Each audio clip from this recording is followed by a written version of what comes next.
নমস্কার, good morning সবাইকে। তোমরা সবাই কেমন আছো? আশা করছি ভালোই আছো। আমিও খুব ভালো আছি। তো সকাল সকাল ব্লগটা স্টার্ট করলাম। তো সকালবেলা দেখো কত সুন্দর লাগছে, চারিদিকটা হালকা একটা ফুরফুরে হাওয়া, বেশ ভালো লাগছে। আর চারিদিকে পাখিদের কিচিরমিচির ডাক। তবে এটা বেশিক্ষণ থাকবে না, একটু পরে রোদ বাড়বে, গরমও বাড়বে।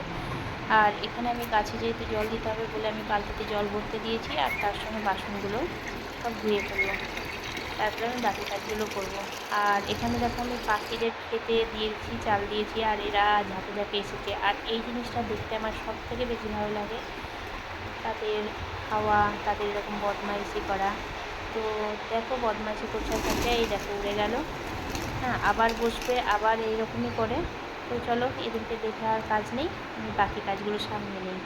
আর এখানে আমি ঠাকুরের বাসনটা ধুয়ে নিয়েছি, আর আমি এবার ফুলগুলো তুলে নেব। যেহেতু আমি ঝুড়িটা আনিনি, তো আমি এখন এতেই তুলব।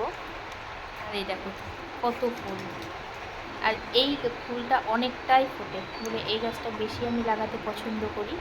হ্যাঁ, আর এই দেখো ঘটে তো হলো না, সেই জন্য আমি এই থালাতেই তুলে নিয়েছি। আর তার সঙ্গে কয়েকটা তুলসী পাতা তুলে নিয়েছি, যাতে আমাকে বারবার ছাদে আসতে না হয়। আর আর এখনও অনেক ফুল আছে, তো ওইগুলো আর তুললাম না, ওগুলো ছাদেই থাক, দেখতে ভালো লাগছে। ছাদটাও গাছে গাছে ফুলে ভর্তি। দেখো এখন অনেক ফুল আছে, ওই দিকের ছাদটাতেও দেখো। তো যাই হোক, আমি এবার নিচে যাব। নিচে চলেও এলাম, আর এই বাসনগুলোতে জল জড়াতে দিলাম, এইগুলো জল ঝুড়ি। আর তা করতে করতে আমি বাকি কাজগুলো সামলে নেব। আর যেহেতু মঙ্গলবার, তো মঙ্গলবার আমি বজরঙ্গলির ব্রত করি, ভাত খাই না। তো সেই জন্য ভাবছি আমি তাড়াতাড়ি সকাল সকাল পুজোটা আগেই সেরে দেবো, কাজগুলো পরে সারবো। তো আগে এই ঘরগুলো পরিষ্কার করি। তো এই ঘরে ঢুকলাম, এই ঘরটা মোটামুটি পরিষ্কারই আছে, কারণ এই ঘরে কেউ শয় না। তো আমি মাঝে মধ্যে বেড কভারটা ছেড়ে দিই, চেঞ্জ করে দিই, দিয়ে আবার যাব, এরকমই রাখে। তো চলো পাশের রুমে যাই। পাশের রুমে মেয়ে এখন ঘুমোচ্ছে, তো ওকে এখন উঠিয়ে দেবো। আর আমিও বিছানাগুলো পরিষ্কার করব। তো আর ওকে দেখিয়ে লাভ নাই, তো ওকে উঠিয়ে দিলাম। তো চলো, এই দেখো ঠিক আছে, ওকে বললাম নিচে গিয়ে ফ্রেশ হতে। তো চললো, ফ্রেশ হবে, খাবার খাবে, তারপর তখন ওকে পড়তে বসাবো। তো ওর কাজগুলো করুক, আমি আমার কাজগুলো সেরে নিই। তা আমি চলে এলাম রুমে, বিছানাটা ঝেড়ে ফেলবো, আর বেড কভারটা চেঞ্জ করে দেবো। তো দেখো কথা বলতে বলতে বেড কভারটা আমি চেঞ্জ করেও দিলাম। আর কত সুন্দর লাগছে, ঝরঝরে একটা বিছানা, ভালো লাগছে। তো আমি এবার যাবো স্নান করতে, স্নানটা সেরে নিয়ে এসে আমি তোমাদের সাথে কথা বলছি।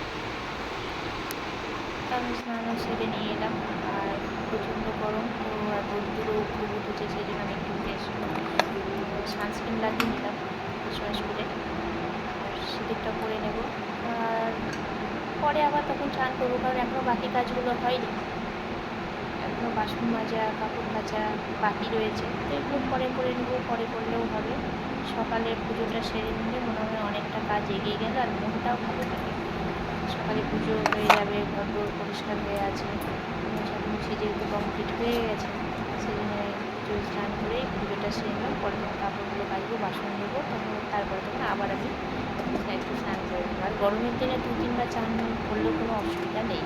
আর যেহেতু গরমকাল, তো আমি একটু বডি স্প্রেটা একটু বেশি পছন্দ করি, তো এটা দিয়েও দিই। চলো, আর কথা বাড়িয়ে লাভ নেই, আমি এবার যাবো, আমি পুজোটা করে নেবো। পুজো করে এসে তখন আবার বাকি কাজগুলি দেবো। তো দেখো পুজোটা এখানে চলে এসেছে, ফুল টুল সব কিছু নিয়ে। আর এখানে বাসি ফুলগুলো কালকে আমার মেয়ে পুজো দিয়েছিল, তো বাসি ফুল রয়েছে। আর আমার গোপালটা যেহেতু নাই, এখন মায়ের কাছে আছে, সেই জন্য এই খাটটা ফাঁকা ফাঁকা লাগছে না, তো এখানে গোপাল শুয়ে থাকে আমার। তো বিছানাটা ঝেড়ে নিলাম, এই বেড কভারটা এখানে আমি স্টাইল করে চেঞ্জ করে দেবো, আজকে আর করবো না। আর এখানে বাসি ফুলগুলো সব তুলে নেব, তারপর তখন পুজো করবো। তো বাসি ফুলগুলো আমার মেয়ে কদিন পুজো দিয়েছে, ও ঠিকঠাকভাবে ঠাকুরটা একটা পরিষ্কার করতে পারিনি। তো যাই হোক, এগুলো আমি পরিষ্কার করবো। আর এই দেখো আমার এই ঠাকুরঘর সাজিয়ে যেমন পেরেছি সেরকম করে সাজিয়ে গুজিয়ে রেখেছি। তো কথা বলতে বলতে আমার ফুলগুলো সব তোলা হয়ে গেল। আর গোপালটা নেই বলে আমার জায়গাটা খুব ফাঁকা লাগছে, আমার এখানে গোপাল বসে।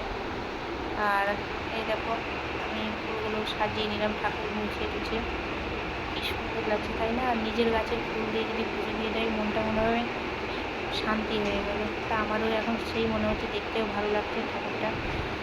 তো চলো পুজো কমপ্লিট হয়ে গেল। আর এখানে আমি মেয়েকে খেতে দিয়ে দিয়েছি। মেয়ে জলখাবার খাওয়ার পর তখন বাকিও পড়তে বসবে, ওকে পড়াবো, তারপর তখন আমি বাকি কাজগুলো করবো। তো চলো দেখো, এই দেখো মেয়ে পড়তে বসে গেছে, পড়ছে। আমি পড়ুক। আর ভিডিওটা কেমন লাগলো বলো, ভালো লাগলে একটা লাইক করো। চলো আর কিছু বলবো না, এভাবে আমি এখানে ভিডিওটা শেষ করলাম। টাটা। ধারা বর্ষণে মানে খুব বৃষ্টি পড়া যেখানে। ধারা বর্ষণে